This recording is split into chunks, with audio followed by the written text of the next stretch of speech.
nani? Wa milele Mungu wa baraka ni Yesu. Wa milele Mungu wa baraka ni nani? Wa milele Mungu wa baraka ni Yesu. Wa milele Mungu wa baraka ni nani? Wa milele Mungu wa baraka ni Yesu. Wa milele Mungu wa baraka ni nani? Wa milele Mungu wa baraka ni Yesu.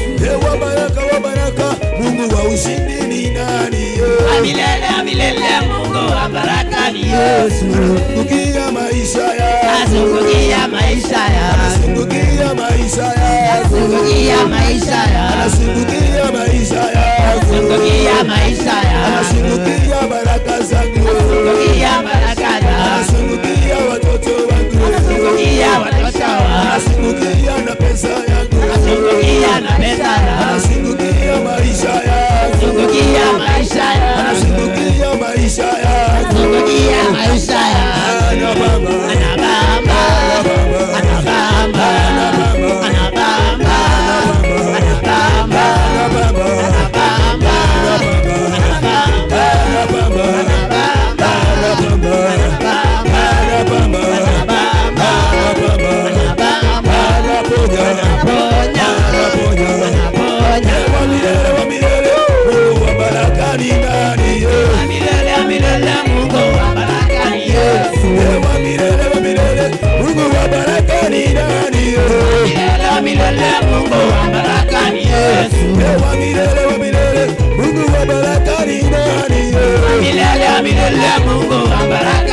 anazungukia maisha yangu, Anazungukia maisha yangu, anazungukia maisha yangu, Anazungukia maisha yangu, anazungukia maisha yangu, Anazungukia maisha yangu, anazungukia watoto wangu, Anazungukia watoto wangu, anazungukia biashara yangu, Anazungukia biashara yangu, anazungukia huduma yangu, Anazungukia na nyumba yangu, anazungukia na nyumba yangu, Anazungukia na nyumba yangu, anazungukia na pesa yangu, Anazungukia na pesa yangu, anazungukia maisha yangu, Anazungukia maisha yangu. Anabamba, anabamba, anabamba, anabamba, anabamba, anabamba.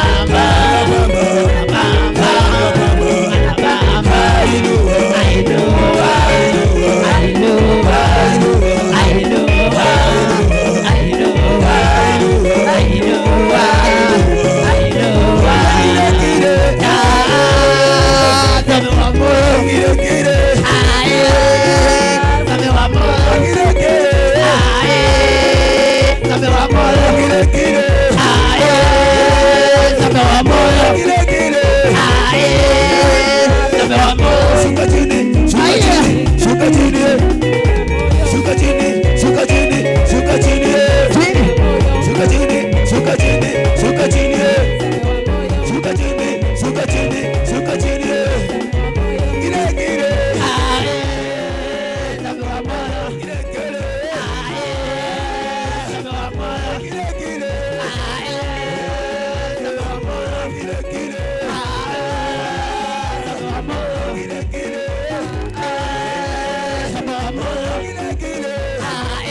Yesu ni mfalme, Bwana wa uzima.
Yesu ni mfalme, Bwana wa uzima.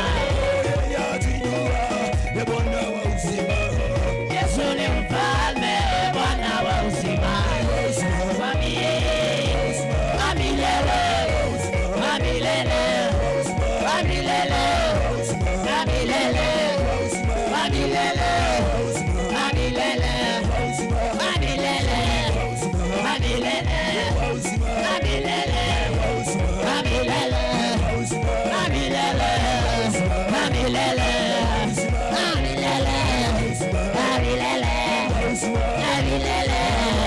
wa milele, wa milele,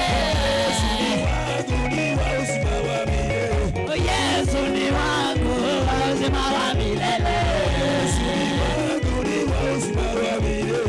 Yesu ni wangu wa uzima wa milele. Yesu ni wangu wa uzima wa milele. Yesu ni wangu wa uzima wa milele. Yesu ni wangu wa uzima wa milele. Yesu ni wangu wa uzima wa milele. Wa milele, wa milele, wa milele, wa milele, wa milele, wa milele, wa milele, wa milele, wa milele, wa milele, wa milele, wa milele, wa milele, wa milele, Wanafanya nini? Anameremeta.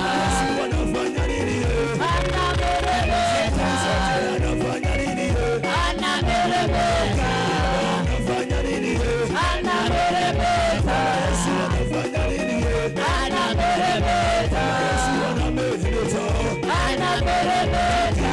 Wanafanya nini?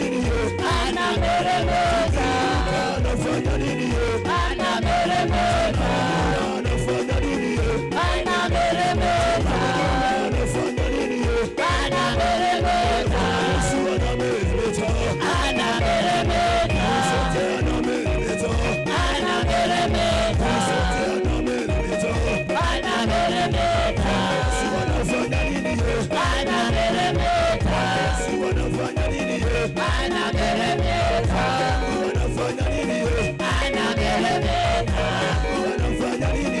Anameremeta. Wanafanya nini?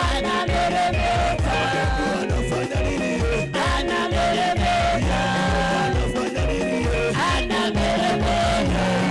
Wanafanya nini? Anameremeta.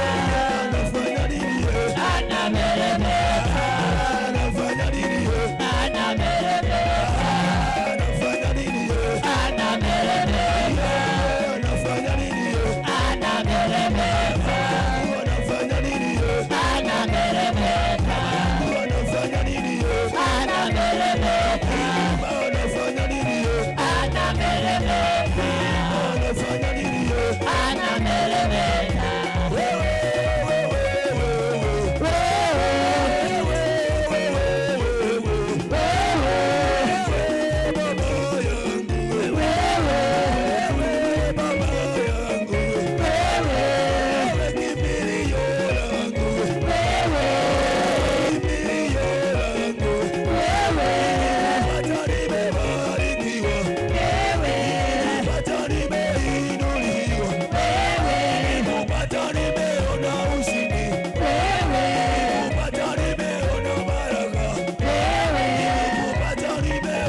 hakuna mwingine kama wewe.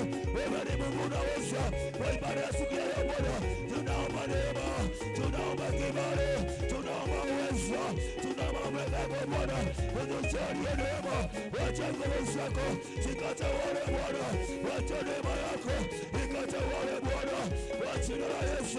Bwana Mungu aliye hai, wewe ni Bwana, wewe ni Bwana, wewe ni Bwana, wewe ni Bwana. Unaweza Baba, Baba ni wewe kwa ibada yetu. Yesu ni wewe, unatawala Bwana. Inua mikono kumwambia Bwana asante kwa neema na kibali cha asubuhi ya leo. Hakika ni Bwana, wewe ni Mungu. Inua mikono kumwambia Bwana asante. Ametenda Baba, ametawala Baba, ameinua Baba, ametakasa Baba. Ni nani kama yeye? Hakuna mwingine. Ikacha Baba saya, wewe ni mfalme, hakika unatawala. Hakuna Mungu mwingine aliye kama wewe. Hakuna Mungu mwingine aliye kama wewe. Hakuna Mungu mwingine aliye kama wewe. Mungu mwingine aliye kama wewe. Sina baba mwingine aliye kama wewe. Kuna Mungu mwingine aliye kama wewe. Hakuna Mungu mwingine aliye kama wewe. Hakuna Mungu mwingine aliye kama wewe. Hapa nimefika na huko ninakwenda. Yesu, kuna Mungu mwingine nitamuinua. hakuna Mungu mwingine aliye kama wewe. Hakuna Mungu mwingine aliye kama wewe. Ndani ya moyo wangu wewe Yesu najua kuna Mungu mwingine ndiye kama wewe. Hakuna Mungu mwingine aliye kama wewe. Hakuna Mungu mwingine aliye kama wewe. ndani ya ibada hii Baba Yesu najua Yesu, kuna Mungu mwingine ndiye kama Yesu. kuna Mungu mwingine aliye kama wewe. Wewe ni mweza. Hakuna Mungu mwingine aliye kama wewe. Asante Bwana, kuna mwingine kama wewe Bwana. Hakika unatawala, unainua. Wewe ni mtakatifu mtakatifu Bwana. Baba Mungu wa mbinguni, mtawala wa yote, kimbilio letu na msaada wetu, ninakuinua Bwana asubuhi ya leo. Yes, tangaza ukuu wako na ushindi wako. Hakika hakuna Mungu mwingine kama wewe. Na kushukuru kwa ajili ya kipindi hiki Bwana kimepita. Na kipindi cha neno mtatu kinapokuja Bwana, najua utahudumia watu wako kulingana na mapenzi yako Bwana. Tumia mtumishi wako kama chombo mfalme. Wacha neema yako ikashuke na utukufu wako Bwana. Pokea sifa, utukufu na heshima. Kwa jina la Yesu nimeomba na hata nimeamini. Amen. Pigia Yesu makofi mazuri. Amen. Katika jina la Yesu. Haleluya. Amen. Bwana Yesu asifiwe. Haleluya. Hivyo basi kipindi kingine ambacho ni kipindi cha muhimu sana, kipindi cha neno. Haleluya. Nataka uinue mikono yako juu ukaipeperushe. Nataka tumwalike baba yetu wa kiroho ili akaweze kutupa neno. Haleluya. Peperusha mara ya kwanza, peperusha mara ya pili, Peperusha mara ya tatu. Wapi shangwe na vigeregere? Piga makofi yako, shangwe na ndelemo. Tunapomleta mtumishi wa Bwana si mwingine wala Askofu Elijah, na tunamwambia aje, tunamupenda sana sana sana tena sana. Karibu sana.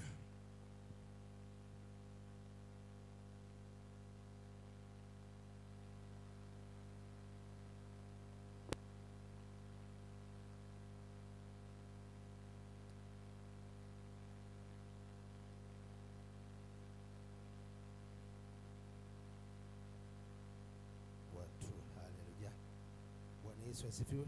Amen. Bwana Yesu asifiwe. Amen. Hivyo basi Mungu ni mwaminifu na Bwana ni muweza. Bwana Yesu asifiwe sana. Amen. Geukia mwenzako mwambie askofu amekusalimia. Askofu amekusalimia. Mwambie karibu sana kwa ibada yetu ya mchana asubuhi ya leo. Karibu sana kwa ibada ya asubuhi ya leo. Na upigie waibaji makofi mazuri. Hallelujah. Bwana Yesu asifiwe sana. Si tunaendelea vizuri? Yes. Bwana Yesu asifiwe sana. Na bado mambo mazuri yako mbele. Bwana Yesu asifiwe sana. Amen. Na Mungu najua kwamba ataenda kujitukuza na ataenda kutenda makuu kwa ajili ya kila moja. Jina la Bwana Yesu libarikiwe. Amen. Hivyo basi wapendwa, kuna ushindi kwa wale wote wanaomtumainia Bwana, wote wanaoweka tumaini lao mbele la Mungu. Bila shaka wa Mungu anajitukuza na anaonekana. Bwana Yesu asifiwe sana. Amen. Jina la Bwana Yesu libarikiwe. Amen. Kwa hivyo Biblia inasema ya kwamba kuna ushindi ama kuna tumaini wale wote ambao wanamwamini Mungu. Kuna tumaini ya mambo yako kubadilika. Bwana Yesu asifiwe sana. Amen. Jina la Bwana Yesu libarikiwe. Amen. Na najua kwamba Kristo anaenda kutenda makubwa. Amen. Leo ni tarehe 21 kulingana na maandiko. Bwana Yesu asifiwe sana. Amen. Hii ndio siku ile ambao maombi ya Danieli yalijibiwa. Amen. Bwana Yesu asifiwe sana. Amen. Bwana Yesu apewe sifa. Amen. Yesu akasema ya kwamba kuna watu wamekaa wakiomba mambo fulani kwa ajili ya maisha yao, lakini leo Bwana atakupa jibu. Amen. Bwana Yesu asifiwe sana. Amen. Jina la Bwana Yesu libarikiwe. Amen. Na kile kimekuwa kikizuia maombi yako kumfikia Mungu, Yesu atakiondoa. Jina la Bwana Yesu libarikiwe. Amen. Bwana Yesu apewe sifa. Amen. Hiyo ni himizo. Neno la siku ya leo ni kwamba Bwana ataponya chanzo cha masaibu yako. Bwana Yesu asifiwe sana. Amen. Bwana Yesu apewe sifa. Amen. Kuna wale mambo ama yale mambo wa Kristo huwa wanayapitia. Bwana Yesu asifiwe sana. Hayo masaibu Yesu leo anaenda kuyaondoa. Amen. Bwana Yesu asifiwe sana. Amen. Jina la Bwana Yesu libarikiwe. Amen. Na atakapoyaondoa yataondoka kabisa na hatapata nafasi tena kwa maisha yako. Bwana Yesu asifiwe. Amen. Haitaweza kusimama tena kwa anga yako, na Bwana wa majeshi atatukuzwa na ataonekana kwa ajili ya maisha yako. Bwana Yesu asifiwe sana. Amen. Kuna watu wanasema kuna mambo yao yalikuwa yanaenda vizuri, lakini kilichochangia mambo yaharibike hata uwezi ukaeleza. Bwana Yesu asifiwe sana. Jina la Bwana Yesu libarikiwe. Amen. Kazi ilikuwa inaenda vizuri. Bwana Yesu asifiwe sana. Amen. Mambo fulani ilikuwa inaendelea vizuri, lakini kukatokezea kitu ghafla ikasababisha yale mambo ikaenda kinyume na vile ulikuwa unatarajia. Leo ndio siku Bwana anasema ametumana kuja kuponya hayo masaibu unayoyapitia. Amen. Bwana Yesu asifiwe sana. Amen. Jina la Bwana Yesu libarikiwe. Amen. Kitabu kile cha 2 Kings, Wafalme wa pili, kifungu kile cha pili pale mstari wa 19 hadi wa 22. Tuone vile neno la Bwana inavyosema. 2 Kings chapter 2 number 19 mpaka pale 22. Tuone vile neno la Bwana inavyosema. Kitabu ni kile cha Wafalme wa pili, kifungu ni kile cha pili, mstari mdogo na ule wa 19 mpaka 22. Nitasoma kwa uwezo wa Bwana. Watu wa mjini wakamwambia Elisha, Watu wa mjini wakamwambia Elisha, angalia twakusii, angalia tunakusii, mahali pa mji huu ni pazuri, kwa maana mahali pa mji huu ni pazuri, kama Bwana wangu aonavyo, kama Bwana wangu aonavyo, lakini maji yake hayafai, lakini maji yake hayafai, na inji uzaa mapoza, na inchi uzaa mapoza. Akasema, nileteeni chombo kipya, akasema nileteeni chombo kipya, mtie chumvi ndani yake, na mkakitie chumvi ndani yake. Wakamletea. Akatoka akaenda mpaka chemichemi ya maji, akatoka akaenda mpaka chemichemi ya maji, akatupa ile chumvi humo ndani, akatupa ile chumvi humo ndani. Akasema Bwana asema hivi, Bwana asema hivi, nimeyaponya maji haya, nimeyaponya maji haya, hakutatoka huko tena kufa wala kuzaa mapoza, hakutatoka huko tena kufa wala kuzaa mapoza. Hivyo yale maji yakapona hata leo, sawa sawa na neno la Elisha alilolinena. Hivyo basi yale maji yakapona sawa sawa na neno la Elisha kama vile alivyosema. Bwana Yesu asifiwe sana. Jina la Bwana Yesu libarikiwe. Biblia inasema ya kwamba huu ulikuwa ni mji wa Jeriko. Bwana Yesu asifiwe sana. Na maandiko inasema ya kwamba katika ule mji wa Jeriko, wenyeji wa ule mji walikuwa wamezoea kukaa maisha mazuri, walikuwa wamezoea kunywa maji freshi, walikuwa wamezoea yale maji yaliyokuwa katika zile mito yalikuwa yanakuwa ni maji mazuri, kiasi ya kwamba wakinyunyuzia mashamba yao mazao yalikuwa yanapatikana. Bwana Yesu asifiwe sana. Jina la Bwana Yesu libarikiwe. Amen. Lakini mkumbuke ya kwamba ule mji ulilaaniwa na Joshua, na baada ya kulaaniwa ndio maji yakabadilika, na yale maji yakaanza kuzaa mapoza. Lakini wale watu wakawa wa Jeriko hawangetambua chanzo cha masaibu yao, mahali imetoka. Kisa na maana ni kwa sababu kuna kuhani alikuwa amelaani ule mji wa Jeriko, lakini kwa sababu Mungu ni mwaminifu akamtuma Elisha mahali ambapo palikuwa pamenenwa, pametamkwa laana. Mtumishi wa Bwana akasimama na kutamka baraka. Bwana Yesu asifiwe sana. Jina la Bwana Yesu libarikiwe. Maandiko inasema ya kwamba watu wa mji wakamwambia Elisha, angalia, tunakusii mahali hapa pa mji huu ni pazuri, lakini maji yake yanazaa mapoza. Bwana Yesu asifiwe sana. Amen. Jina la Bwana Yesu libarikiwe. Amen. Akasema ya kwamba mahali hapa ni pazuri, lakini maji yake hayafai, maana yanazaa mapoza. Jina la Bwana Yesu libarikiwe. Bwana Yesu asifiwe. Amen. Na ikawa wale watu mioyo yao iko na kilio, kwa sababu maji yalikuwa mazuri, na ghafula yakabadilika yakawa maji yanaozaa mapoza. Kisa na maana kwa sababu ule mji wa Jeriko ulikuwa umelaaniwa, lakini kwa sababu Mungu ni mwaminifu akatuma mtumishi wake Elisha mahali ambapo laana ilikuwa imesimama, baraka ikasimama pale. Amen. Jina la Bwana Yesu libarikiwe. Amen. Bwana Yesu asifiwe sana. Wale watu wakapitia changamoto, wana wa Jeriko, kwa sababu ya masaibu ya yale maji. Mambo yao yalikuwa, maji yao yalikuwa mazuri, lakini ghafula yakabadilika, yale maji yakaanza kuzaa mapoza. Na hivyo ndivyo Bwana akatumana leo, akasema ya kwamba kuna watu ambao ibada ya kwanza wameingia, na katika mioyo yao wako na maswali wanajiuliza. Kisa na maana ni kwa sababu kuna mambo fulani yamebadilika kwa maisha yao. Kuna watu ambao walikuwa wanaendelea vizuri, ndoa zao zilikuwa zinaendelea vizuri, lakini ghafula mambo ikabadilika, ikakuwa vile mlivyokuwa mnaendelea na mke wako na mume wako, sasa sio vile mnaendelea. Kuna watu mioyo yao inajiuliza maswali kwa ajili ya biashara zao. Biashara ilikuwa imepiki vizuri, lakini kilichotendeka ikashuka, hata sasa uwezi ukaeleza. Hivyo ndivyo wale watu wa Jeriko waliokuwa wanajiuliza maswali, wanauliza mbona mji ulikuwa ni mzuri, ni kitu gani kiliyochangia? Wakaambia Elisha, mahali hapa ni pazuri, lakini maji yake inazaa mapoza.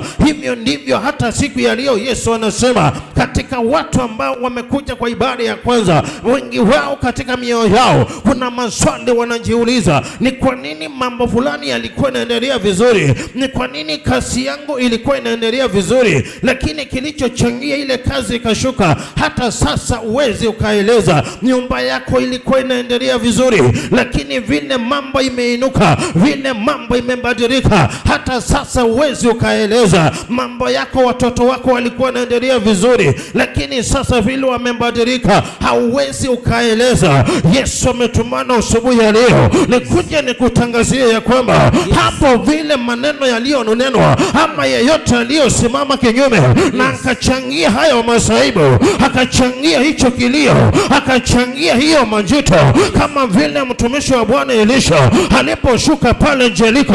Biblia inasema mji wa Jeriko ulikuwa umelaaniwa na Joshua, lakini mtu wa Bwana Elisha aliposhuka na kaingia mahali pale, alibadilisha laana kuwa baraka. Hivyo basi asubuhi ya leo nimekuja nikutangazie mpendo, wewe ambao unasema ndoa yako imeharibika na sio vile ilikuwa inaendelea, wewe unasema kazi yako uelewi ni kitu gani kimeingililia, wewe ambao unasema watoto wako haujui shida imetokezea wapi, wewe unasema ya kwamba shamba lako ilikuwa inazaa mazao vizuri, lakini kile kilichangia hata sasa uwezi ukaeleza, wewe ambao unasema ya kwamba maisha yako yalikuwa mazuri, lakini sasa uwezi ukaeleza ni kitu gani kiliyochangia ndiposa maisha ikaharibika. Joshua kalaani Jeriko, Elisha kakuja kunena baraka. Nami kama mteule wa Bwana nimekuja nikutangazie leo kilichochangia maisha yako kuharibika, nimekuja kukansel hiyo mipango katika anga yako asubuhi ya leo. Kiliyosababisha kilio kwa ndoa yako nimekuja kukifuta kwa anga. Kiliyochangia biashara yako ikashuka chini, nimekuja kuharibu hiyo mipango ya adui kuanzia leo, na maisha yako itabadilika. Biblia inasema Jeriko ikalaaniwa na ikaanza kuzaa mapooza, na wenyeji wa Jeriko hawakuweza kutambua chanzo cha masaibu imetoka wapi, mpaka wakati ule Mungu alipotuma mtumishi wake. Yesu amesema siku ya leo, maswali uliokuwa nao unauliza ni kwa nini, mbona ndoa yangu, mbona biashara yangu, mbona watoto wangu, mbona mambo yangu, mbona maisha yangu haiendi vile ilikuwa inastahili. Leo nimekuletea habari nzuri. Kilichosimama kwa anga yako na kikichangia masaibu, kikachangia hayo masaibu, ninakivuta kwa damu ya Yesu, ninakivuta kwa damu ya Yesu. Na kila utawala wote wa giza, maroho yaliyochangia ukaovu katika maisha yako, ukishika pesa zinapotea na njia ambao hata huwezi ukaeleza, ukijaribu kutafuta kazi mambo isongi. Mpendwa, nimekuletea habari njema leo. Jeriko ikalaaniwa na Joshua mtumishi wa Bwana, na Elisha aliposhuka pale ule mji baraka zikashuka. Nimekuletea habari leo, haijalishi ni mchungaji ama ni mchawi ama ni nani ama ni mtu mwenye uwezo, hawa ni walimu, hawa ni wazazi walionena laana kwa anga yako, nimekuja kutangaza baraka, nimekuja kutangaza baraka katika maisha yako kutoka leo, na umbarikiwe. Bwana Yesu asifiwe. Amen. Jeriko ikalaaniwa na Joshua. Elisha aliposhuka pale baraka zikashuka. Biblia inasema ya kwamba baada ya Elisha kushuka pale, yale maji yaliacha kuzaa mapooza. Amen. Bwana Yesu asifiwe sana. Amen. Bwana Yesu asifiwe. Aliposhuka pale maji yalikoma, yakaacha kuzaa mapooza. Kumbuka watu wa Jeriko waliambia Elijah, mji huu ni mzuri. Bwana Yesu asifiwe sana. Amen. Bwana Yesu asifiwe sana. Hii sehemu nafanyia biashara ni mzuri, lakini customer sijui wanaenda wapi. Bwana Yesu asifiwe sana. Amen. Hii nyumba ilikuwa nzuri, hii biashara ilikuwa nzuri, hawa watoto walikuwa wazuri, lakini kilichosababisha wakaharibika siwezi eleza leo. Kilichochangia hao watoto, hao maisha yako, hiyo biashara, hiyo mambo isorote, leo nimekuja kutangaza kilichosimama kwa anga na kikazuia baraka zako, nimekuja kukiondoa na kunena baraka kwa maisha yako, na kunena amani kwa nyumba yako, na kunena breakthrough ya maisha yako kwa jina la Yesu Kristo. Bwana Yesu asifiwe sana. Jina la Bwana Yesu libarikiwe. Amen. Bwana Yesu asifiwe. Amen. Biblia inasema ya kwamba mji wa Yeriko ulikuwa umelaaniwa na Joshua mtumishi wa Bwana, na Biblia inasema ya kwamba Mungu akatuma mtumishi mwingine kwa jina Elisha, na kaja kunena baraka, yale maji yakaacha kuzaa mapooza. Bwana Yesu asifiwe. Amen. Jina la Bwana Yesu libarikiwe. Bwana Yesu asifiwe. Yesu amenituma akaniambia kwamba henda ukaambia watu wangu, chochote kilichosababisha mambo yako iharibike leo kitakuondokea kwa jina la Yesu. Bwana Yesu asifiwe sana. Nyumba ilikuwa inaendelea vizuri, pesa ulikuwa ukikizika sinakusaidia, mifugo wako walikuwa wanazaa vizuri. Bwana Yesu asifiwe sana. Mambo yako ilikuwa inaendelea vizuri, naongelelea mtu ambaye alikuwa anakaa maisha mazuri, na kitu kikatokezea ghafla, mambo ikabadilika. Mapooza yakaingia kwa ndoa, mapooza yakaingia kwa biashara, mapooza yakaingia kwa watoto, mapooza ikaingia kwa maisha yako. Ndio neno Bwana ametumana kwako, kilichochangia mapooza yaonekane kwako leo kinaenda kukuondokea kwa jina la Yesu Kristo, na shetani hatapata nafasi tena kufunga ama kuzuia kile Bwana Yesu amenena kwa maisha yako. Amen. Laana imeondoka, tukaweka baraka. Hallelujah. Kung'ang'ana kumeondoka, tumeweka kufanikiwa. Yes. Kukataliwa kumeondoka, tumeweka kukubalika. Yes.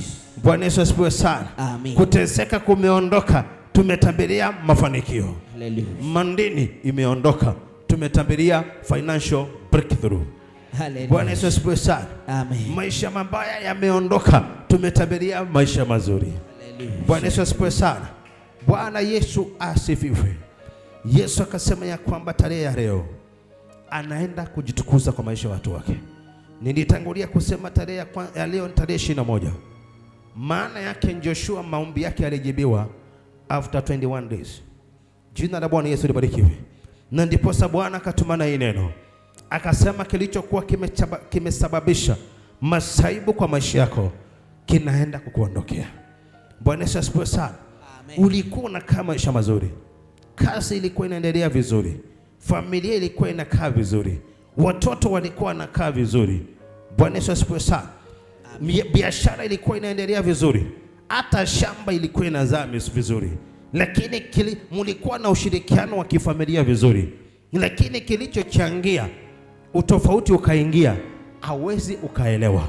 Hiyo roho iliyochangia hayo mambo yote leo na ikuondokee kwa jina la Yesu, na ikuondokee kwa jina la Yesu. Bwana Yesu asifiwe sana.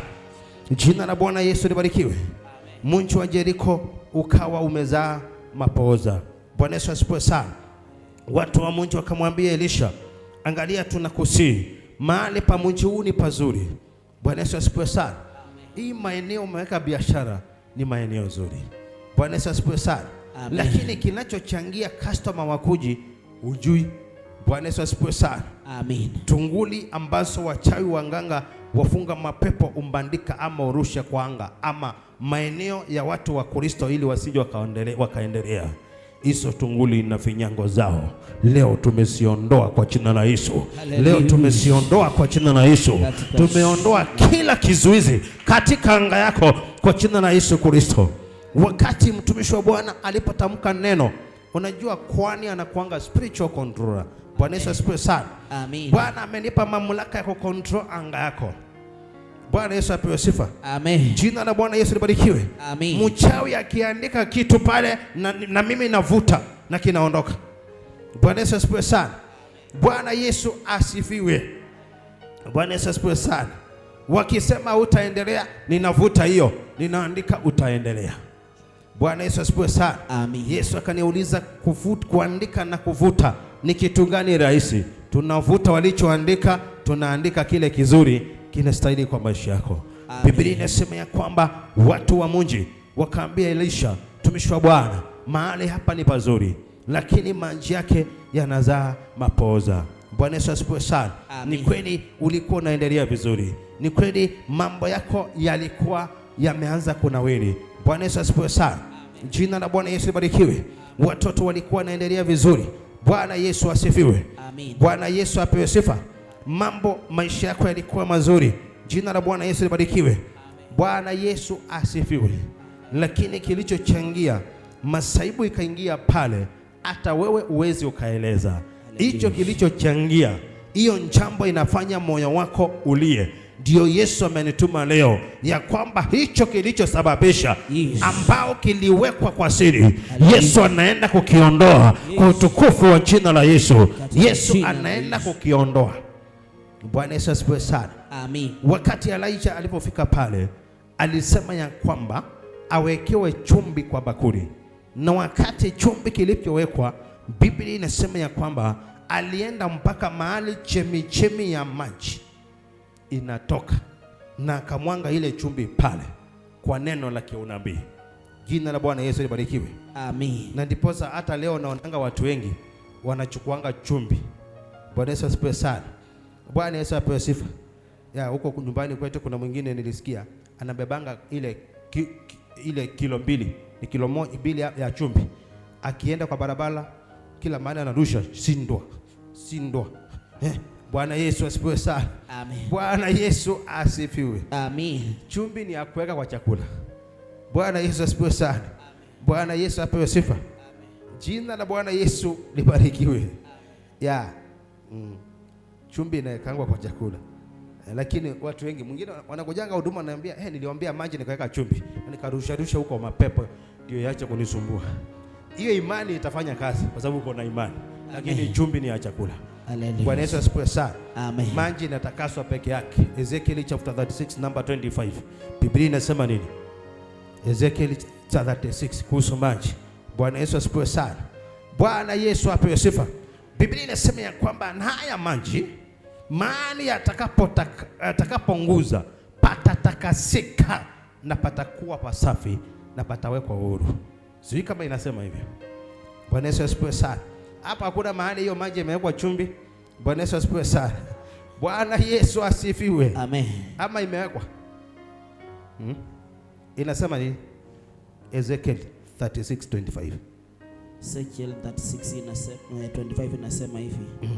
Nami nitawanyunyizia maji safi. Nami nitawanyunyizia maji safi. Nanyi mtakuwa safi. Nanyi mtakuwa safi. Nitawatakaseni na uchafu wenu wote. Nitawatakasa na uchafu wenu wote. Na vinyango vyenu vyote. Na vinyango vyenu vyote. Nami nitawapa nyinyi moyo mpya.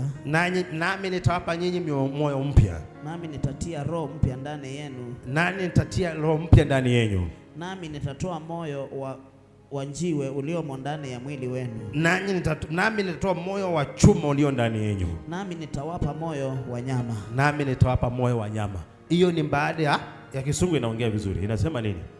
Hii to sprinkle inasema nini? Ndio muelewe maji. Ukiombewa maji, ukikuja hapa nikikwambia leta maji nikuombee, unaonanga nikiishika tu ninaitakasa na kwambia henda. Inasema nini? 36:25. Ezekiel chapter 36 verse 25. The Bible says, I will sprinkle clean water on you. I will sprinkle clean water on you. And you will be clean. And you will be clean. I will cleanse you from all your iniquities. And from all your idols. Verse 26.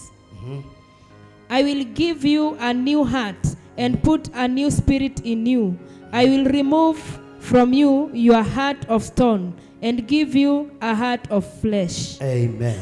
Amen. Bwana Yesu asifiwe. Amen. Umeona maana ya kutakaziwa maji? Mahali popote inaponguza, jina la Bwana Yesu libarikiwe. Panatakasika. Bwana Yesu asifiwe. Amen. Wakati mtu wa Mungu alipoenda kutakasa yale maji, yalikuwa safi na akaacha kuzaa mapooza.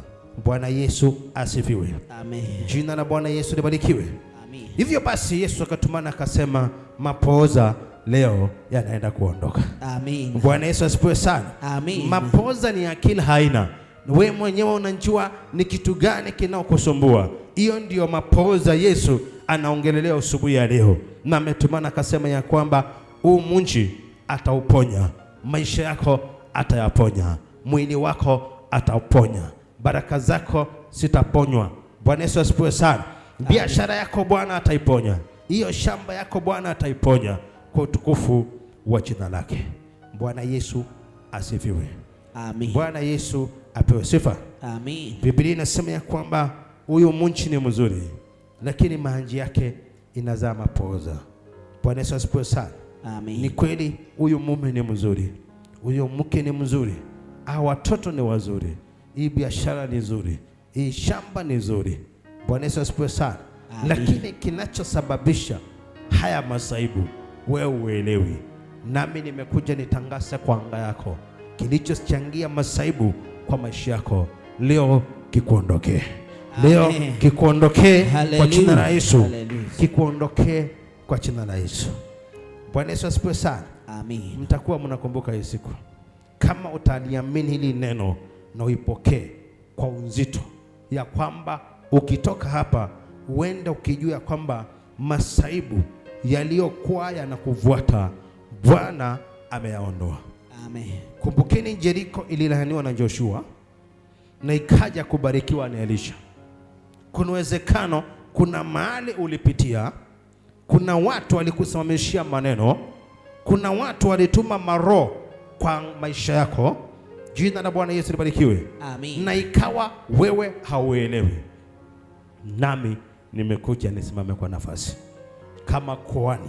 Bwana Yesu asifiwe sana. Amen. Jina la Bwana Yesu libarikiwe. Amen. Kilicholaaniwa nimetamka baraka kwa maisha yako. Amen. Bwana Yesu asifiwe sana. Amen. Jina la Bwana Yesu libarikiwe. Amen. Na najua kwamba Mungu atajitukuza na ataonekana.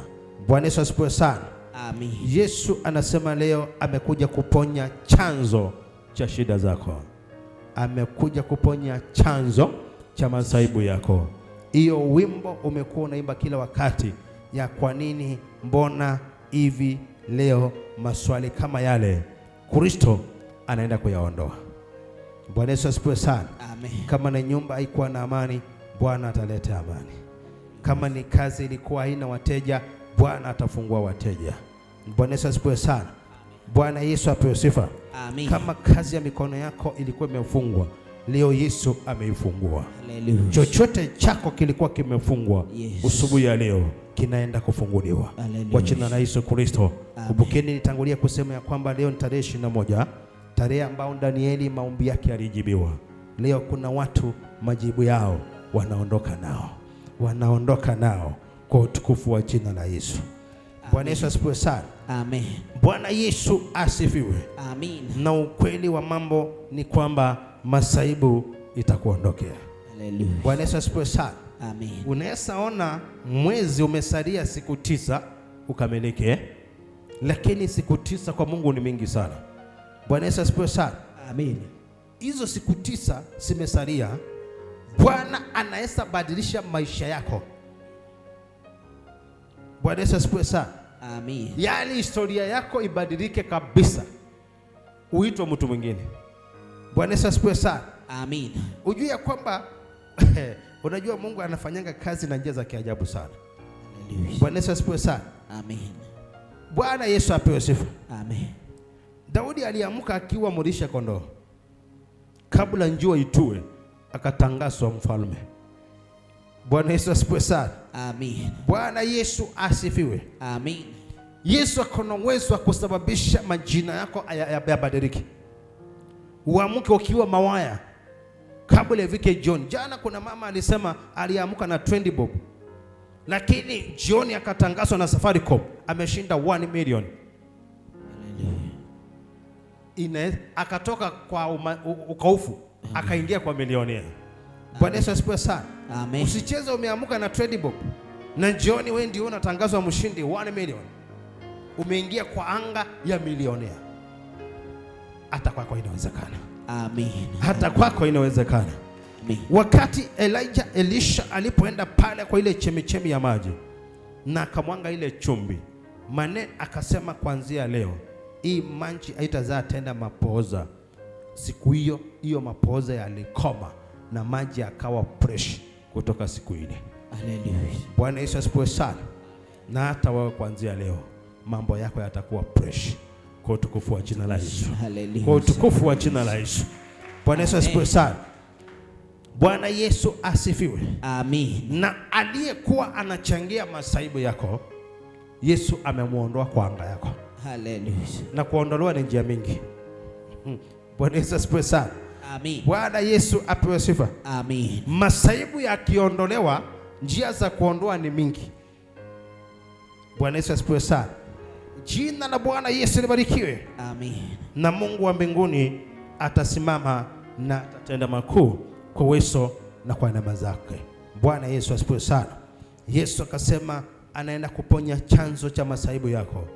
Mambo unayoyapitia mazito, Bwana Yesu anaenda kuponya hayo masaibu, kama vile alifonya mji wa Jeriko.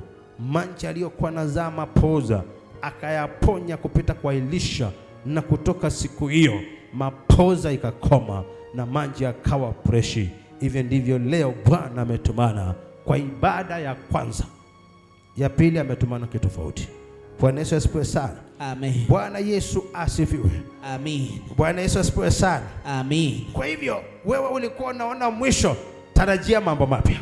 Hallelujah. Tarajia mambo mapya. Hallelujah. Kwa utukufu wa jina la Yesu. Amen. Watu wa Jeriko walikuwa naona mwisho, hawakuwa naona kama yale maji yanaweza pona, lakini mtu wa Mungu alipotumwa akaongea kwa anga ya Jeriko, maji yalipona.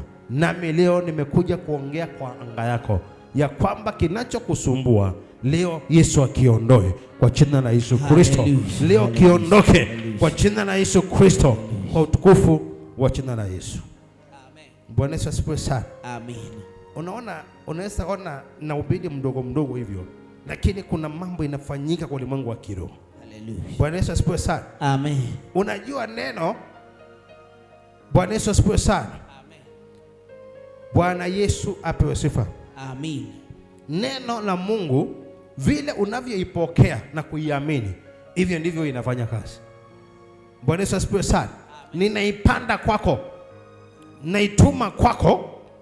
Bwana Yesu asifiwe sana. Amen. Na wewe unapoipokea hiyo neno na kuliamini, inafanya hivyo umeamini. Neno inafanya kazi. Bwana Yesu asifiwe sana.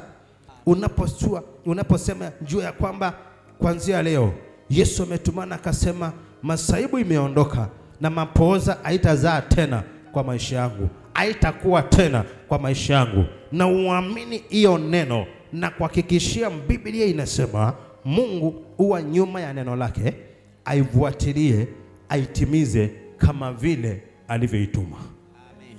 Bwana Yesu asifiwe sana. Amen. Na hivyo ndivyo Yesu akaniambia, hawa watu nimekuletea, kama mungekuwa na imani ya kuamini ile neno Bwana huwa anatumana hapa, kwa sababu sio mimi huwa najituma.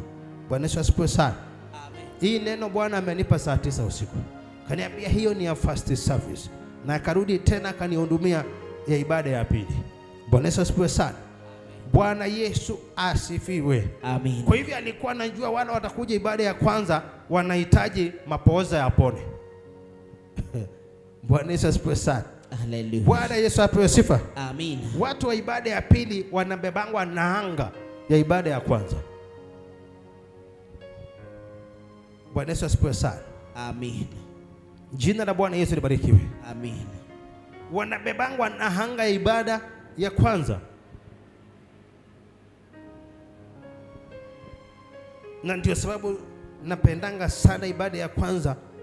Bwana Yesu asifiwe sana. Bwana Yesu apewe sifa. Tunajitolea zaidi kwa sababu ndio tunaweka tunajenga foundation ya ibada ya pili. Ya pili ikikuja inalalia anga ya ibada ya kwanza. Bwana Yesu asifiwe sana. Bwana Yesu asifiwe. Na Mungu anatukuza. Unaona, hii ni ibada ya kwanza na inakaa kama ibada ya pili. Unajua kuna kanisa karibu miaka 5 na washirika hata hawezi fika hawa, na ni main service. Bwana Yesu asifiwe sana.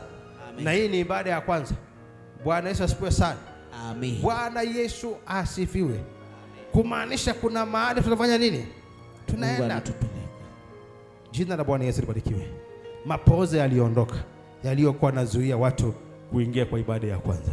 Na hata wewe mapooza ya kuzunguka mahali pamoja na ikuondokee kwa jina la Yesu. Na ikuondokee kwa jina la Yesu. Bwana Yesu asifiwe sana. Amen. Maji alipopona, watu wa Jeriko walifurahia. Bwana Yesu asifiwe sana. Kila mtu alikuwa anasema kuja uonje ya maji ya ayaoje chumvi tena. Bwana Yesu asifiwe sana. Mifugo ikaanza kunawili, mashamba ikaanza kunawili vizuri, na maisha ya ule mji ikabadilika. Bwana Yesu asifiwe sana. Hivyo basi, wewe ambao ulikuwa unasema ya kwamba mambo yangu ilikuwa inaenda vizuri, ndoa yangu ilikuwa inaendelea vizuri, lakini kile kilichangia mapoza ikaingia, masaibu ikaingia, siwezi eleza. Leo Yesu amekuja kuponya hiyo chanzo cha masaibu yaliyoingia kufuruga hiyo ndoa, kwa utukufu wa jina la Yesu. Bwana Yesu asifiwe sana. Watoto wako walikuwa watiifu, walikuwa wanaendelea vizuri, walikuwa na pesa, walikuwa maisha yao inaenda vizuri, lakini kilichochangia mambo yao ikakwama, hata uwezi elewa. Hiyo mapoza Yesu amekuja kuyaondoa leo kwa utukufu wa jina lake. Amen. Bwana Yesu asifiwe sana. Amen. Bwana Yesu apewe sifa. Amen. Mapoza yaliyokuwa nazuia kupokea haki yako itakuondokea leo.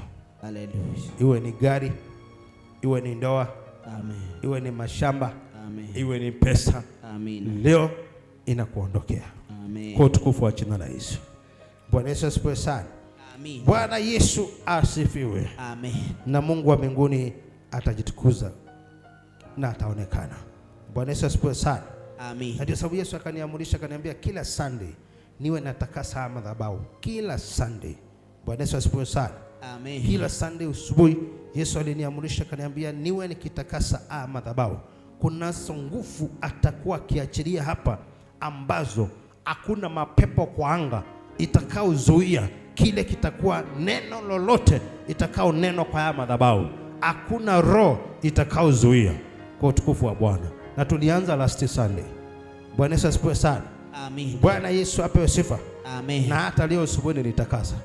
Bwana Yesu asifiwe sana. Amen. Ni Yesu akanihakikishia kwamba baada ya kutakasa madhabahu kila asubuhi, kila neno atakalokuwa ananituma kwa haya madhabahu, hakuna roho itakao divert ama izuie kile Bwana ametumana. Kwa sababu shetani ndio amekuwa akizuia. Baada ya watu kuhubiriwa, anawasukumia tasushi. Bwana Yesu asifiwe sana. Na ukishikwa na tasushi, anaiba, anazuia kile ambacho Mungu ametumana kwako. Bwana Yesu asifiwe sana. Shaka, unajiuliza kweli Mungu amesema masaibu imeisha, na hii nikitoka hapa naenda kula nini? Hiyo ni shaka. Bwana Yesu asifiwe sana. Bwana Yesu apewe sifa. Jina la Bwana Yesu libarikiwe. Amen. Unasema ni kweli masaibu imeondoka, kiateka na jua leo ananingojea. Hiyo ni shaka. Bwana Yesu asifiwe sana. Amen. Bwana Yesu apewe sifa. Amen. Jina la Bwana Yesu libarikiwe. Hallelujah. Bwana Yesu apewe sifa. Amen. Kuna ndugu mmoja alinichekesha. Aliniambia anandaiwa na watu wa simu, au anapeananga mikopo ya simu. So akipigiwa simu anaangalianga hiyo namba namna hiyo, naambia wewe sikuchukui. Bwana Yesu asifiwe sana. Amen. Na bahati mbaya akichukua anawaambia pesa yenu iko safe. Bwana Yesu asifiwe sana. Amen. Bwana Yesu asifiwe. Amen. Sini hata serikali udaiwa. Bwana Yesu asifiwe sana. Amen. Bwana Yesu asifiwe. Amen. Hivyo basi masaibu inaenda kuondoka. Bwana Yesu asifiwe sana. Amen. Sasa kuanzia leo ukitoka hapa, enda ukijua kwamba masaibu yaliyokuwa na kuhangaisha Yesu ameyaondoa. Bwana Yesu asifiwe sana. Amen. Bwana Yesu apewe sifa. Amen. Na Mungu atajitukuza kwa maisha yako. Pesa yako ilikuwa inakusaidia, lakini sasa ukishika zinaisha tu, ndisaini uelewi. Bwana Yesu asifiwe sana. Unastukia tu 1000, ukienda kwa duka unarudisha coins, uelewi vile kinafanyika. Bwana Yesu asifiwe. Amen. Yesu anasema ya kwamba hicho kilichokuwa kinachangia haya mambo yote leo amekiondoa kwa utukufu wa Bwana. Bwana Yesu asifiwe sana.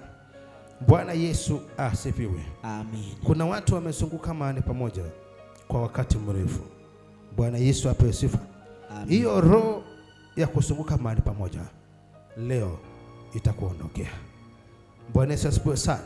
Amen. Hapa kuna watu wangekuwa mbali sana kimaisha, lakini wakienda mbele hatua 3 wanajipata hatua 2 nyuma. Hiyo ni roho na ni masaibu, na leo Bwana ameyaondoa. Leo Bwana ameyaondoa. Bwana Yesu asifiwe sana. Amen. Geukia mwanzako mwambie, kama ni kufanikiwa nitafanikiwa. Kama ni kufanikiwa nitafanikiwa. Kama ni kukaa vizuri nitakaa. Kama ni kukaa vizuri nitakaa. Jina la Bwana Yesu libarikiwe. Amen. Bwana Yesu apewe sifa. Amen. Unajua Proverbs chapter 13 number 22. Biblia inasema ya kwamba mtu mwema huachia wana wa wanawe urithi, na mali ya wakosaji ni akiba ya wenye haki. Unajua mali ya wakosaji ni gani? Bwana Yesu asifiwe sana. Amen. Bwana Yesu apewe sifa. Amen. Mali ya wakosaji ni akiba ya wenye haki. Mwenye haki ni wewe na mimi na mwingine. Tunastahili kudai vitu zetu zilizonyakuliwa. John 10:10, shetani kazi yake ni 3: mwizi, kuiba, kuharibu na kuua. Bwana Yesu asifiwe sana. Kuna watu hapa wamenyang'anywa vitu vyao. Tunastahili kukataa kudhulumiwa, kwa sababu tumepewa mamlaka na Bwana. Tundai kile chetu kwa utukufu wa jina la Bwana. Bwana Yesu asifiwe sana. Bwana Yesu apewe sifa. Ndio nilijua ni ukweli. Mali ya wakosaji ni akiba ya wenye haki. Kabla niokoke nilikuwa nimepitia mambo magumu sana. Bwana Yesu asifiwe sana. Jina la Bwana Yesu libarikiwe. Na sasa huwa napiga hiyo picha, ninaona wale majamaa tulikuwa tunatafuna mairiungi na wao. Bwana Yesu asifiwe. Wale tulikuwa tunakashika na wao. Tunakashika. Bwana Yesu asifiwe sana. Na kukunywa pombe na wao. Mimi sikuzaliwa nikiwa pastor, na kwetu hakuna pastor, mimi ndio wa kwanza kuwa mchungaji. Kwa hivyo kama ni pombe nilikunywa kikamilifu. Hakuna pombe sikukunywa mpaka ile nitango simama. Unajua simama ni gani? Changa. Unauziangwa inaweka kwa glass size hii. Mwenyewe anakuuzia, unapeleka twi, nafanya namna hii. Dakika 2 matokeo.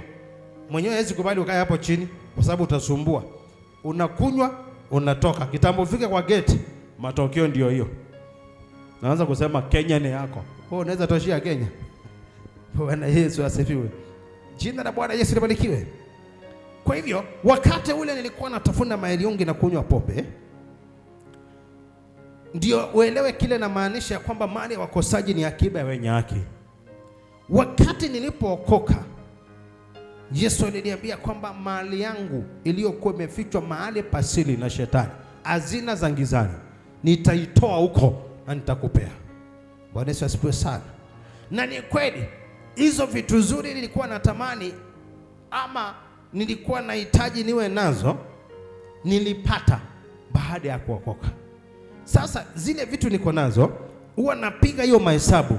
Wale majamaa tulikuwa tunakula mirana, tafuna mirana wao na kukunywa pombe, mahali wako pale pale tu. Kwa hivyo ni kumaanisha hata wao wakingeukia Mungu na waamue kumtumikia Bwana, mali yao shetani aliyoiba, akiba mali ya wakosaji ni akiba wenye haki. Mali yao iliyonyakuliwa na shetani, Mungu ataitoa huko na atawapea. Bwana Yesu asifiwe sana. Kwa hivyo ni kumaanisha nini? Kuna haja ya wewe udai haki yako. Unakataa maisha fulani, unasema hapana, maisha si yangu. Unajua maskini na tajiri. Bwana Yesu asifiwe sana. Biblia inasema ya kwamba maskini alikuwa anakula ile chakula ilikuwa inamwangika kutoka kwa meza ya tajiri. Na Biblia inasema na masikini alikubaliana na hao maisha. Sio kama tunaelewana? Lakini tajiri yeye alikataa hiyo maisha ya maskini. Bwana Yesu asifiwe sana. Kuna vitu fulani unastahili ukataane nazo, si kukubaliana. Maandiko inasema vizuri, naye huyo masikini alikubaliana na hiyo maisha. Unastahili ukataane na maisha fulani, Mungu afungue mlango. Maisha ya kukaa peke yako unakataa. Kama wewe ni mwanadada, unaenda unanunua shati, unaipiga pasi vizuri, unaweka kwa hang, unakuja unaweka pale, nasema hii nguo hii ni mume wangu kuanzia leo. nimetambiria kuanzia leo hii shati ni ya mume wangu, nimemweka hapo kwa jina la Yesu. Uone kama utakaa muda mrefu kabla hajaanza kujieleza. Bwana Yesu asifiwe sana. Bwana Yesu apewe sifa. Kuna vitu zingine unastahili ufanye mambo fulani ndio Mungu aone. Kabla nilipate gari, nilikuwa na ufunguo yangu. Bwana Yesu asifiwe sana. Bwana Yesu apewe sifa. Nilikuwa nimeweka hapa kwa kioda. Nikifika kwa nyumba naitoa. Nasema hiyo ni gari yangu, nimeshapaka gari. Sasa hiyo ni funguo yangu iko pale. Kuna mambo unafanya na Mungu anaingililia. Imani. Bwana Yesu asifiwe sana. Amen. Haikukarimu muda mrefu kabla gari haijakuja. Sio chukua tu imani. Enda huko kuna funguo mingi zinauzwa kwa barabara. Chukua funguo hapo ya gari. Kaa nao, weka kwa mfuko kila wakati. Na ukifika kwa watu unatoa unashika na mkono. Kwani iko nini? Bwana Yesu asifiwe sana. Bwana Yesu asifiwe sana. Amen. Kuna vitu zinahitajika wewe mwenyewe ufanye. Kuna dada moja alikuwa amekaa sana, miaka ilikuwa imesonga, alikuwa accountant. Na akawa analia sana kuoleka. Nilimpea hiyo mfano. Kaambia ndo kanunue shati. Piga pasi vizuri, weka kwa wardrobe. Kila wakati wewe unasema hii shati ya mume wangu nataka abadilishe hii, atakuwa anabadilisha hii tunanunua nyingine, Tamka tu maneno. Bwana Yesu asifiwe sana. Nikamwambia sema hivi, kuanzia leo nimwambie fanye hivi. Enda ukasimama hapo kwa wardrobe na useme kuanzia leo mwenye hii shati ule anastahili kuivalia kwa sababu ni ya mwanamume. Ninamdai kwa hii nyumba mume wangu wa kuvaa hii shati. Haikumaliza miezi 2, jamaa akakuja. Bwana Yesu asifiwe sana. Amen. Na walioana mpaka hata siku ya leo. Bwana Yesu apewe sifa. Amen. Maana unataka kujenga, unastahili unaenda unasimama. Unasema natamani kujenga hapa na unachora nyumba. Unasema nataka nyumba ya room 5. Unachora, unachukua mti mrefu unachora, unaenda hivi. Hiyo ni siti, itakuwa imetoshana ya 7 sita. Bwana Yesu asifiwe sana. Amen. Unafanya, unajua mambo ya kiroho inaonekananga upumbavu kwa watu wa dunia. Si maandiko inasema hivi? Bwana Yesu asifiwe sana. Amen. Kuna wakati mmoja Yesu alinituma maeneo fulani huku Nairobi. Sitasema ni wapi. Na kaniuliza unajua mawe inaweza ongea? Nikamwambia ndio. Kaniuliza unajua mawe inaweza ifanya kuwa mtumishi wangu? Nikamwambia ndio.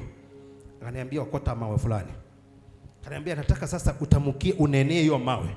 Uiambie kuanzia leo nyinyi nimewabadilisha kuwa watumishi wa Mungu, na mahali mtakapoenda kusimama madhabahu ya shetani, madevo 100, utawala wa shetani na mapepo na majini na ufalme wa giza usiwaifanikiwa kupitia hapo.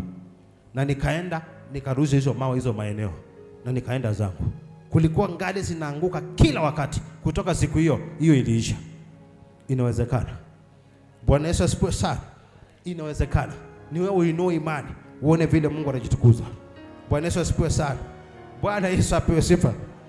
Unajua ni vile watu wanaweza ona kama mambo mengine ni ya kiuchawi, lakini hakuna uchawi. Bwana Yesu asifiwe sana. Mtu ambaye anasumbua musea wako, unachukua mawe mbili. Amen. Kuanzia leo wewe unasumbua mume wangu, imewangonganisha kwa jina la Yesu. Ngoja uone kile kisirani kitatokezea huko. Bwana Yesu asifiwe sana. Amen. Bwana Yesu asifiwe. Hallelujah. Na inakuwa hivyo. Unachukua hiyo mawe, unasema hizo vichwa, na ngonganisha mara moja, na usihurumie. Bwana Yesu apewe sifa. Amen. Utaona jamaa anakuja akishika hivi. Unjua huko kimeumana. Bwana Yesu asifiwe. Inawezekana. Bwana Yesu asifiwe sana. Hallelujah. Bwana Yesu asifiwe. Amen. Na Mungu anatukuzwa. Ile position unahitaji kwa kazi, unaenda hapo na possess hiyo office. Unasema hapa kwa jina la Yesu na pamiliki. Bwana Yesu apewe sifa. Amen. Mimi nikikanyanga mahali hivi nikisema nimemiliki, huwa nimemiliki. Bwana Yesu apewe sifa. Amen. Jina la Bwana Yesu libarikiwe. Amen. Na Mungu anatukuzwa na anaonekana. Masaibu yanaenda kuondoka. Bwana Yesu asifiwe sana. Ulikuwa na pesa, kilichosababisha sikaisha uelewi. Bwana Yesu asifiwe sana. Hiyo masaibu yaliyochangia pesa yako ikaisha, leo Yesu ndiye anasema ya kwamba ameyaondoa. Ameyaondoa kwa utukufu wa jina la Bwana. Bwana Yesu asifiwe sana. Amen. Jina la Bwana Yesu libarikiwe. Na Mungu wa mbinguni atajitukuza. Hivyo basi Yesu akanituma kaniambia, mtumishi wangu, nataka ukaambie watu wangu, leo ni siku ya kuponya chanzo cha masaibu yao. Bwana Yesu asifiwe sana. Amen. Bwana Yesu apewe sifa. Amen. Masaibu ni yale mambo unaona yakiwa mlima kwako, yale mambo unayaona yakiwa mzito kwa maisha yako. Bwana Yesu asifiwe sana. Mambo ambao vile yanaenda sio vile yalikuwa kitambo. Hivyo ndivyo namaanisha. Hiyo ndiyo masaibu. Biblia inasema wenyeji wa ule mji wakamwambia Elisha, watu wa mji wakamwambia Elisha, angalia, twakusihi, mahali pa mji huu ni pazuri. Kwa hivyo pakitamukiwa njambo panaweza kuwa pazuri. Bwana Yesu asifiwe sana. Bwana Yesu asifiwe. Na kuanzia leo Mungu atabadilisha maisha yenu. Simameni.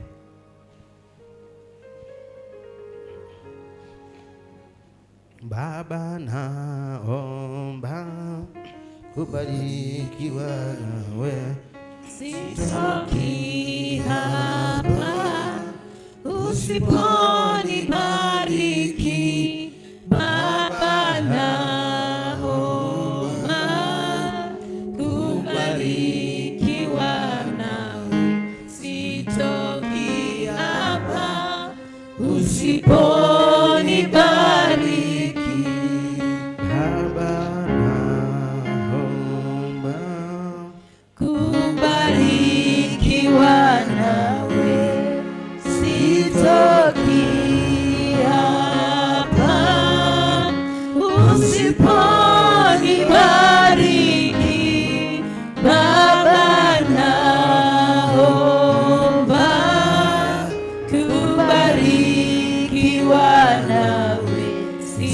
Sitoki hapa usiponibariki. Inua mikono yako mbele za Bwana.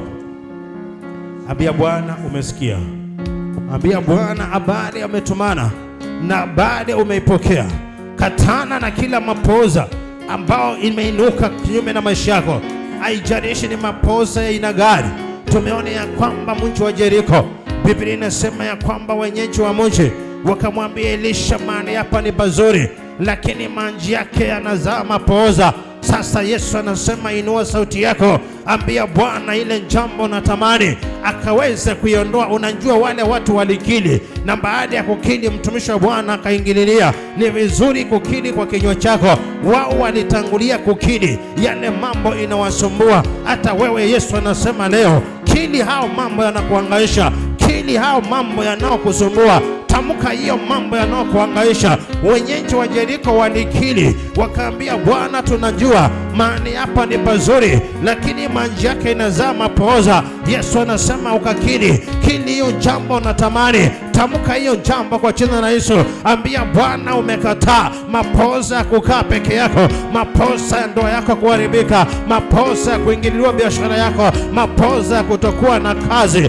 mapoza ya kuiba fedha ya mikono yako, mapoza kuzuia baraka zako. Ambia Bwana, umekataa, umekataa, umekataa. Wale watu wa mji wa Jeriko walikili kwa vinywa vyao, walitamka mbele za Mungu. Mtumishi wa Bwana Elisha wakamwambia, mtu wa Mungu, mahali hapa tupo sasa, ni kwa hakika ni mahali pazuri, lakini maji hapa yanazaa mapoza. Yesu anasema kili kwa kinywa chako, pasa sauti mbele za Bwana. Hiyo jambo inayokuhangaisha, mapoza ni ile jambo inayokusumbua, iwe ni ndoa, iwe ni kazi, iwe ni pesa, iwe ni nini, chochote kinachokuzuia kufikia hatima yako, hiyo ndiyo mapoza. Yesu anasema anataka ukakili na kinywa chako. Watu wa Jeriko, watu wa mji wa Jeriko walikili mbele za Bwana, walitamka ile masaibu waliokuwa wanayapitia, wakakili kwa vinywa vyao, wakasema mahali hapa ni pazuri, ndio, lakini maji yake inazaa mapoza. Ni kweli, ambia Bwana, hii biashara umenipa ni nzuri, ndio, lakini wateja wapatikani. Ni kweli, ulinipa mume mzuri, lakini kwa sasa hatuna amani. Ambia Bwana, unahitaji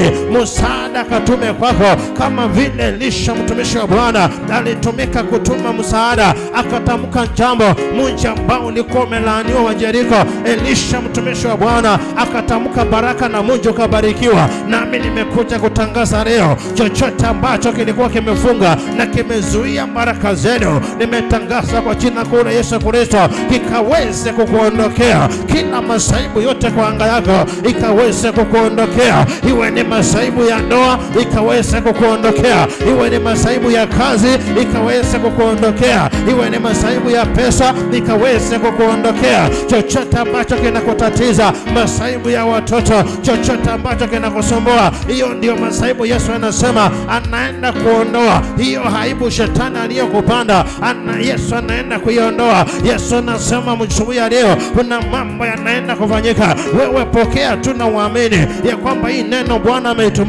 ameitumana kwa ajili yako. Elisha alituma neno tu na maji yakapona yakaacha kuzaa mapooza. Nami nimetuma neno kwa anga yako asubuhi ya leo ya kwamba utafanikiwa, maisha yako itaendelea vizuri, ya kwamba utapona, ya kwamba utapata kazi, ya kwamba utapata mume, ya kwamba biashara itanawiri, ya kwamba amani itaonekana, ya kwamba maisha mazuri yataonekana kwako. Nimetangaza hiyo leo katika jina la Yesu Kristo, nikiondoa kila vizuizi, kila mapepo na majini na maroho machafu kwa anga, utumwa na kujituma kujaribu kuzuia kile Bwana amenena kwa watu wake. Ninayashambulia kwa moto katika jina la Yesu Kristo. Ninaharibu utawala wa shetani, ninateka nyara kila ufalme na kila utawala watu wa shetani. Baba, tazama kilio cha wapendwa. Watu wa Yeriko walikuwa na kilio, wakaambia mtumishi wako Elisha, mahali hapo ni pazuri, lakini mapooza ndio inazaa, maji yake inazaa mapooza. Na mtumishi wako Bwana ukamtumia akaponya yale maji. Nami asubuhi ya leo nakuita ukanitumia kwa ajili ya wapendwa, ukanitumia kwa ajili ya maisha yao. Kilichokuwa kimezuia haki zao kikaweze kuwaondokea, kilichozuia kazi zao kikachomeke na kuondoka, kilichozuia baraka zao kikaondoke kwa jina la Yesu, kilichozuia ndoa zao kikaondoke kwa jina la Yesu, kilichozuia baraka za watoto kikaondoke kwa jina la Yesu, kilichozuia pesa zao kikaondoke kwa jina la Yesu, kilichozuia huduma ndani yao kikaondoke kwa jina la Yesu. Ninaondoa kila kizuizi, ninaondoa kila pingamizi, ninaondoa kila masaibu yaliyoinuka kinyume na maisha yao, kilichokuwa kimechangia mambo yao ikawa yendi vizuri. Nimeking'oa siku ya leo katika jina la Yesu Kristo. Nimetakasa anga zao, nimetakasa nyota zao, nimetamka mafanikio, nimetambilia ushindi ya kila aina kwa mambo yao, natamka breakthrough ya maisha yao, nimetambilia upenyo na ushindi wa kila aina kwa ajili ya maisha yao. Vizuizi vyote viondoke, maroho ya kuteseka na kuhangaika, maroho ya ukauvu ikawaondokee kwa jina la Yesu Kristo. Ninasambaratisha kila utawala na kila ufalme wote wa giza, iwe ni maneno ya laana yaliyonenwa kwa anga zao, nimeyavuta kwa damu ya Yesu, ninayavunja kwa damu ya Yesu. Ninatamka baraka kwa maisha yao, ninatamka kuendelea kwa maisha yao, nimetabiria multiplication kwao kuanzia leo katika jina la Yesu. Wana kazi wakapokee Bwana, baraka zao zilizokuwa zimefungwa nimesiamurisha kwa jina kuu zikaweza kufunguliwa na wakapokea haki zao kuanzia leo, in Jesus name. Total deliverance. Iko hivyo. Bwana Yesu asifiwe sana. Bwana Yesu apewe sifa. Iko hivyo, nimetamka mapooza imeenda. Bwana Yesu asifiwe sana. Bwana Yesu apewe sifa. Baada ya mapooza kuondoka mji wa Yeriko, kile kilitokezea baadaye kilishangaza wengi. Bwana Yesu asifiwe sana. Bwana Yesu apewe sifa. Sababu maji yalikuwa fresh, hayakuwa tena ya ukoma, haikuzaa tena mapooza. Kuanzia leo mapooza imeondoka kwa jina la Yesu. Endeni mkapokea haki zenu, endeni mkapokea mafanikio, endeni mkapokea ushindi wa maisha yenu kwa utukufu wa jina la Yesu. Amen. Na tayari Bwana ametenda. Uko hapo na wewe ni mgonjwa, simama hapa mbele nikutamkie jambo.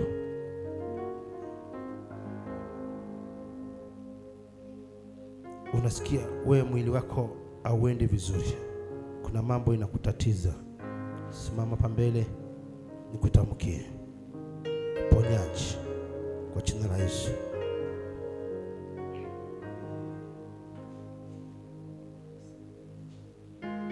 Kuna kitu yako imekwama mahali, simama hapa mbele, huo mlango utafunguliwa.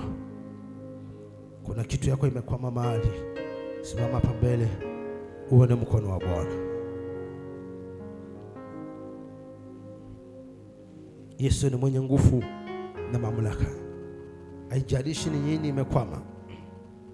Manchi alikuwa yamekwama kwa kuzaa mapooza, lakini neno la Bwana iliposhuka, neno ilipotumwa na kuhani mtumishi wa Bwana Elisha, Biblia inasema ya kwamba munchi na ukapona. Munchi na ukapona. Kuna watu leo mambo yao itapona. Bwana Yesu asifiwe sana. Bwana Yesu asifiwe. Kuna watu leo mambo yao itapona kwa utukufu wa jina la Yesu. Inua tu mikono yako na uamini. Amini tu ya kwamba kile Bwana amenena anaenda kutimiza. Biblia inasema Numbers 23:19, Mungu si mwanadamu anene uongo, wala si mtu anjute. Gali kama amesema atatenda, huwa anatenda kwa utukufu wake. Baba, katika jina la Yesu Kristo, ninakuita Masia mwana wa Mungu. Bado umenituma na ujumbe nimewafikishia. Umesema mapooza inaenda kupona na inaenda kuondoka kwa ajili ya wapendwa. Nami nakuita kwa niaba ya wapendwa asubuhi ya leo, wale walio hapa mbele wakiwa wagonjwa, natamko ponyanji kwa ajili ya miili yao. Walio hapa mbele ambao mambo yao yamekwama, Baba wa mbinguni, manchi aliyokuwa yamekaa yakizaa mapooza kwa muda mrefu, neno moja tu mtumishi wako aliyetamka Elisha, maji alipona. Nami kuanzia leo nimetabiria chochote ambao kilikuwa kimekwama kwa maisha yao, nimekifungulisha kwa jina kuu la Yesu Kristo. Vizuizi vyote nimeziondoa. Kama kuna roho inazuia, moto ndio hiyo. Chomeka, ondoka sasa, achilia maisha yao, waachilie sasa kwa jina la Yesu. Natabiria moto, fire upon you now. Moto ndio hiyo, chomeka sasa, teketea kwa jina la Yesu. Ninavunja madhabahu, ninavunja maangano, ninaharibu kila kazi ya shetani kwa jina la Yesu Kristo. I destroy every spirit cha mapepo na majini. Chomeka, ondoka, achilia maisha yao. Ninaharibu utawala wa shetani. Moto ndio hiyo, naachilia moto, naachilia moto, naachilia moto kwa jina la Yesu Kristo. Ninavunja madhabahu, ninavunja maangano, kila mikataba ya shetani ninaivunja kwa jina la Yesu. Chomeka, ondoka, achilia maisha yao. Toka, achilia maisha yake. Toka kwa nyumba yake. Toka, achilia maisha yao kwa jina la Yesu Kristo. Ninaharibu utawala wa giza, ninavunja mikataba, ninavunja maangano kwa jina la Yesu Kristo. Shetani hauna uwezo wala mamlaka, ninaharibu utawala wako. Achilia maisha yao. Toka, achilia maisha yake. Chomeka, achilia maisha yake. Toka kwa anga yake, achilia baraka zake. Hapo umezuia, moto ndio hiyo, na achilia moto. Toka kwa anga yao, achilia maisha yao, achilia baraka za watumishi wa Bwana. Nimetamka kibali, funguliwa sasa kwa jina la Yesu. Funguliwa, ondoka, achilia maisha yake. Ondoka, changanyikiwa. Toka, achilia maisha yake kwa jina la Yesu. Ondoka, toka, achilia maisha yake. Toka kwa kazi yake, achilia baraka zake kwa jina la Yesu. Ninaharibu kila utawala wa giza kwa jina la Yesu Kristo. Nimetamka takazo na ukombozi. Naomba kibali cha Bwana kikatawale. Shetani hauna uwezo tena kwa jina la Yesu Kristo. Ninaharibu kazi yako kuanzia sasa. Ondoka, achilia maisha yake, achilia maisha yake kwa jina la Yesu Kristo. Ninavunja mikataba. Moto ndio hiyo, fire upon you now. Chomeka, ondoka, achilia maisha yake kwa jina la Yesu Kristo. Ninaharibu kila utawala, touch, ninaharibu kila utawala wa giza kwa jina la Yesu Kristo. Shetani hauna uwezo tena wala mamlaka, in Jesus name. Natamka ukombozi na kufunguliwa kwa ajili ya maisha ya wapendwa kwa jina la Yesu Kristo. Nimetamka kufunguliwa kwa ajili ya udada, in Jesus name. Total deliverance. Salimia ukienda kuketi, salimia ukienda kuketi. Pokea haki yako kwa jina la Yesu. Pokea haki yako kwa jina la Yesu. Pokea haki yako kwa jina la Yesu. Hakuna tena kung'ang'ana kwa jina la Yesu. Kuna kuteseka tena, kuna kuhangaika tena. In Jesus name.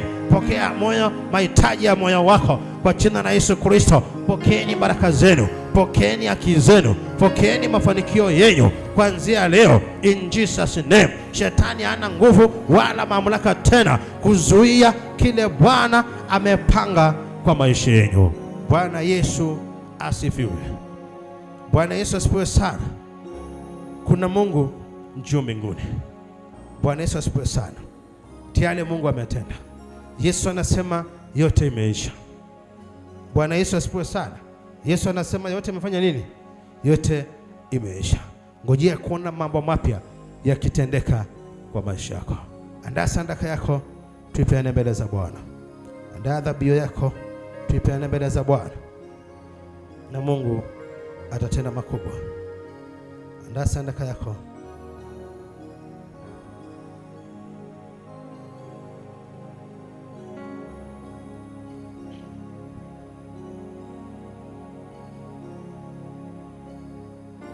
Andaa sadaka yako, tuipeane mbele za Bwana. Inua tu sadaka yako mbele za Bwana. Baba, katika jina la Yesu Kristo, ninakushukuru Masihi mwana wa Mungu, nasema ni asante kwa dhabihu wapendwa ameinua mbele zao. Baba wa mbinguni, mbele zako ninakuomba vile wamenyosha mikono yao kwa ajili yako Kristo, vile vile Baba wa mbinguni ukanyosha mkono wako kwa ajili yao. Najua kwamba sadaka wewe inanena, nimetamka ikanene mazuri kwa ajili ya maisha yao. Nimeitakasa tena kwa damu Yesu, nimefunja mikataba na kila ngano zote na maneno yote ende kawa ilikuwa maneno hizo dhabihu, nimeyavuta kwa anga kwa damu Yesu Kristo. Ninakusihi Bwana ukasipokee kupita kwa uwezo na kwa neema zako Bwana. Asante Yesu, kwa ndiye Mungu. Kwa jina la Yesu naomba na atakuamini. Amen. Sadaka ni hapa mbele na Bwana wa amani atawabariki. Dhabihu ni hapa mbele na Mungu wa mbinguni atajitukuza na ataonekana.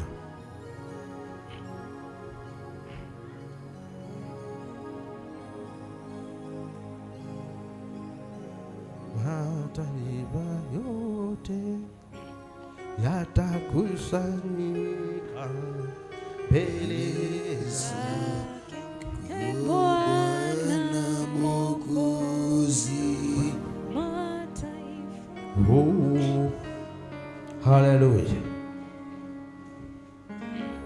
Ni wewe Bwana, jawabu ya moyo wangu. Nasema ni wewe Bwana, jawabu ya moyo wangu. Nasema ni wewe Bwana, msaada wa moyo wangu. Nasema ni wewe Bwana, jawabu ya moyo wangu. Nasema ni wewe Bwana, tuyaye kesho yangu. Nasema ni wewe Bwana, jawabu ya moyo wangu. Nasema ni wewe Bwana, msaada wa moyo wangu. Nasema ni wewe Bwana, jawabu ya moyo wangu. Nasema ni wewe Bwana, tumaini la moyo wangu. Nasema ni wewe Bwana, jawabu ya moyo wangu. Nasema ni wewe Bwana, juaye kesho yangu. Nasema ni wewe Bwana, jawabu ya moyo wangu. Fungu la 10, fungu lako la 10 leta hapa mbele na Bwana atatukuzwa na ataonekana kwa kila mbinu. ni wewe Bwana, msaada wa moyo wangu. Nasema ni wewe Bwana, jawabu ya moyo wangu. Nasema ni wewe Bwana, msaada wa moyo wangu. Nasema ni wewe Bwana, jawabu ya moyo wangu. Nasema ni wewe Bwana, msaada wa moyo wangu. Nasema ni wewe Bwana, jawabu ya moyo wangu. Nasema ni wewe Bwana, kesho yangu. Nasema ni wewe Bwana, jawabu ya moyo wangu. Nasema ni wewe Bwana, juaye kesho yangu. Nasema ni wewe Bwana, jawabu ya moyo wangu. Inua bashia kwa mbele za Bwana. Baba, katika jina la Yesu Kristo, ninakushukuru Mesia, mwana wa Mungu. Zama wateule wako Baba wa mbinguni, mikononi mwao wamekuinulia basha zao za fungu la 10. Nami naomba ukapokea dhabihu zao, ukazitakase kwa damu ya dhamana ya Kristo. Vile wamenyosha mikono yao kwa ajili yako Mfalme, nami nakuomba ukanyosha mkono wako kwa ajili yao. Naomba ukabariki kazi yote ya mikono yao, ukakemea kila roho itakaojaribu kuinuka kujaribu kuharibu msabibu. Msabibu ni mahali ambapo kazi ama hiyo fedha inapatikana. Wacha ukawalinda waingiapo na watokapo kwa utukufu wa jina lako Bwana. Nimetamka multiplication kwa ajili ya mapato yao. Wabariki waingiapo na watokapo Bwana, na hata zaidi yote Mfalme wa majeshi, ukawainue zaidi hata kuwa msaada kwa ajili ya wengine kwa utukufu wa jina lako Bwana. Asante Kristo, akuwe ni Mungu usiyeshindwa. Tamani hapa kuna roho iko hapa ilikuwa natamani kutoa, lakini kwa sasa wana. Naomba kuwafungulie njia ifikapo zamu nyingine wakati kama huu leo, kaweze kuwakumbuka Bwana. Kumbuka vile vile wale wametoa dhabihu za kawaida kwa utukufu wa jina lako. Asante Yesu, akuwe ndiye Mungu. Kwa jina la Yesu naomba na atakuamini. Amen. Weka bahasha zako hapo mbele. Weka bahasha yako hapo mbele. Na Bwana atakubariki. Kuanzia next week but 1 kutakuwa na fasting ya 7 days. Hiyo ikitamkwa kaboi inaanza kuamuka. Bwana Yesu asifiwe sana. Unasikia mimi unaanza kusikia inakuanga na acid, inakuanga na anza hizo zitaondoka kwa jina la Yesu. Kuanzia next week but 1. Hii wiki mimi nitakuwa kwa maombi. Lakini bado hiyo ingine tutarudi na nyinyi. Bwana Yesu asifiwe sana. Yesu anahitaji maombi. Nimeona 7 14. Kwa hivyo tutaenda in beats 7. Nitaenda 7 mimi peke yangu, na nyinyi hiyo ingine tuandamane 7 hiyo wiki ingine, na Bwana atatukuzwa kwa utukufu wa Bwana. Njia ya kuinuliwa. Yesu akaambia wanafunzi wake, kuna mambo mengine ipatikani kwa urahisi pasipo kufunga na kuomba. Bwana Yesu asifiwe sana. Yesu anataka tufunge na kuomba, ndipo tupokee mambo makubwa ametupangia. Bwana Yesu asifiwe sana. Nimeona 7 imechorwa fasting kwa nyinyi washirika. Bwana Yesu asifiwe sana. Kwa hivyo ile Sunday nyingine inayokuja, wacha hii kuna kabisa mpaka weke stock. Bwana Yesu asifiwe sana. Bwana Yesu asifiwe. Injili ya kufunga na kuomba watu wakisikia wanaanza kushikwa na kizunguzungu, lakini Mungu anajitukuza. Hivyo basi amani wa Bwana watoshe, muwe na wiki ya baraka, wiki ya furaha, wiki ya upendo, na muende muone Mungu, masaibu imeondoka. Bwana Yesu asifiwe sana. Endeni muone Mungu kwa mambo ya kiajabu. Nitakuwa kanisani wiki hii. Bwana Yesu asifiwe sana. Bwana Yesu apewe sifa. Nitakuwa tu, hata kama nitakuwa kwa maombi nitakuwa chachi, lakini Bwana Yesu asifiwe sana. Bwana Yesu apewe sifa. Kuna masiku fulani, lakini Tuesday na Thursday nitakuwa. Bwana Yesu asifiwe sana. Na Wednesday nitakuwa, na Friday nitakuwa. Kwa hivyo ile siku inaweza kosa hapa ni Monday. Bwana Yesu asifiwe sana. Bwana Yesu apewe sifa, na Mungu atatukuzwa na ataonekana. Hivyo basi mwelekezeni watu kwa nyumba la Bwana, na Mungu wa amani atawabariki. Mungu awabariki sana. Amen. Pigia askofu makofi mazuri katika jina la Yesu. Amen.